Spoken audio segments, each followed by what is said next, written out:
अब कंटिन्यू करते हैं, हम पेज नंबर 33 में आ गए हैं।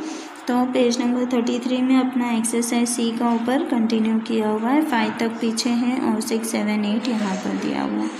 उसके बाद आ गया है next form, demonstrative pronouns. Demonstrative pronouns are words that indicate nouns in a sentence.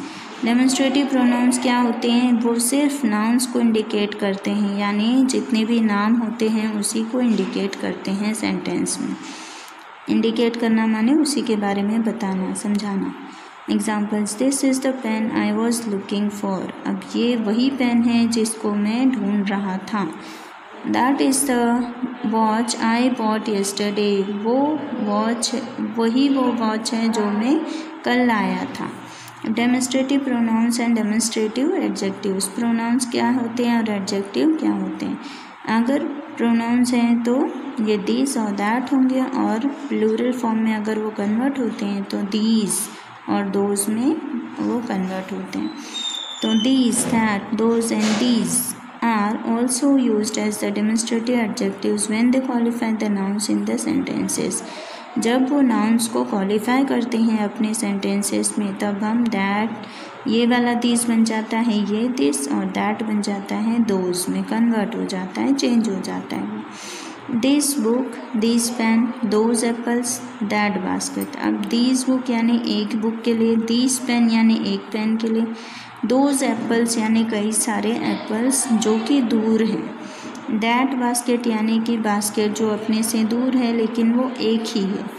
Here these, that, those are demonstrative adjectives. ये ही यहाँ पर दीज, दोज, दैट, ये अपने डेमोन्स्ट्रेटिव एडजेक्टिव्स हैं। They are placed before the nouns and tell us more about the nouns. ये हमेशा noun से पहले प्लेस करते हैं और ये नाउन्स के बारे में ही कुछ बताते हैं। They are not used in place of nouns. इन्हें कभी भी नाउन की जगह पर यूज़ नहीं किया जाता है, नाउन से पहले इन्हें यूज़ करते हैं। Use of demonstrative pronouns. अब डेमोन्स्ट्रेटिव प्रोनाउंस के कुछ और एग्जाम्पल्स देखें। To point out to people और थिंग्स दे स्टैंड फॉर। अब कोई भी इंसान या कोई भी चीज़ के लिए जब वो खड़े हो जाते हैं तब वहाँ पे हम दिस का यूज़ करते हैं, this is my watch. To separate a category. जब अपने को उसकी जगह कैटेगरी में डिवाइड करना हो, यानी अलग अलग विभाजित करना हो, तो those are not my. When a settlement or solution is refer to. जब हमें किसी भी चीज़ का निष्कर्ष या परिणाम ढूंढना हो तब this is what I said, इस तरीके से यूज़ करते हैं। फिर तीसरा फॉर्म है हमारा इंट्रोगेटिव प्रोनाउंस। इंट्रोगेटिव से कुछ आप लोग को याद आया होगा। इंट्रोगेटिव माने क्वेश्चंस, क्वेश्चन बनाने वाले जितने भी वर्ड्स होते हैं उनको हम इंट्रोगेटिव प्रोनाउंस कहते हैं। Interrogative pronouns are those that ask question, जो क्वेश्चन पूछते हैं। जैसे who is at the door, whom are you writing to. कौन है दरवाजे पे, या तुम किसे लिख रहे हो, इस तरह से। The following are the interrogative pronouns, who, whom, whose, what, which. ये सारे ही इंट्रोगेटिव प्रोनाउंस के एग्जाम्पल्स हैं। Use of interrogative pronouns. Interrogative pronouns किस तरह से यूज़ किए जाते हैं तो कुछ एग्जाम्पल तौर पे आपको बताए गए हैं।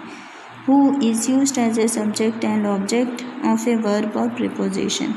अब हु का यूज़ सब्जेक्ट और ऑब्जेक्ट दोनों के लिए किया जाता है, वर्ब से संबंध बना के और प्रीपोजिशन से संबंध बनाने के लिए। Example, who are you talking to. यहाँ पे हु जो है वही सब्जेक्ट है। To whom did you give the packet. यहाँ पर हुम जो है वो सब्जेक्ट है। Object of verb and preposition. अब यहाँ पे हुम जो है उसको ऑब्जेक्ट बना गया क्योंकि यहाँ पर हु जो है पहले, इसलिए वो सब्जेक्ट है, और यहाँ पर टू के बाद हुम कर दिया इसलिए उसकी पोजीशन चेंज किया है, तो वो प्रीपोजिशन या वर्ब का काम कर रहा है यहाँ। अब सेकेंड क्या ध्यान रखना है, whose is used to indicate position and used for persons and things. Whose को हम यूज़ करते हैं जब किसी चीज़ की जगह बतानी हो, इंडिकेट करनी हो, किसकी, इंसान की या चीज़ों की। Whose car is at the gate. यहाँ पर देखिए जगह बतानी है कि किसकी कार है गेट पर।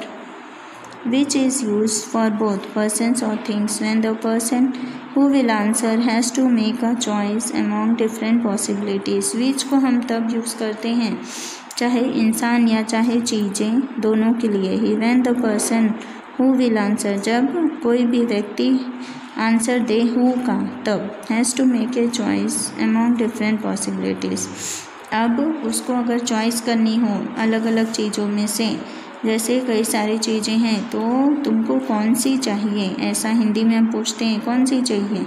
उसी तरह इंग्लिश में विच को चॉइस के लिए यूज़ करते हैं, जैसे which of this is the road to your house, इनमें से कौन सा रोड है तुम्हारे घर की तरफ जाता है।